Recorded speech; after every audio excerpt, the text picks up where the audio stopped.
சர்க்கார், அதை என் வாயால் சொல்ல எனக்கு விருப்பம் இல்லை. முடியாது. முடியாது என்ன? நாங்க சொல்லலீங்க. கப்பம் கட்ட முடியாதுன்னு தேசங்கராஜா சொல்லிவிட்டார். என்ன துணிச்சல்! ஆற்காட்டு சீமையில் உள்ள 60 பாளையக்காரர்களுக்கு இது அவமானம். சர்க்கார், ஆற்காட்டுக்கு நேர்ந்த அவமானத்தை துடைக்க செஞ்சியின் மீது படையெடுத்தே தீர வேண்டும். பாளையத்துக்கு 1000 வீரர்கள் திரண்டால் போதும், செஞ்சு பணிந்துவிடும். படைக்கலம் நான் தருகிறேன். சர்க்கார், இன்னுமா யோசனை? படை தாட்ட உத்தரவிடுங்க. கடலான பொங்கி அறையில கிளம்பி செஞ்சு தரணி தலைமட்டமாக்குங்கள். ஆபாஷ், தாவூத் கான் வீரத்தை இந்த நாடரையும் நன்னால் வந்து விட்டது. படையல் தயாராகட்டும். ஆற்காட்டுக்கும் செஞ்சிக்கும் போர்.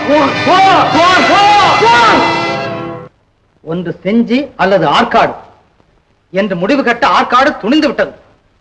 படைகள் தயாராகின்றன. செஞ்சி ஒற்றன். படைகள் தயாராகின்றன.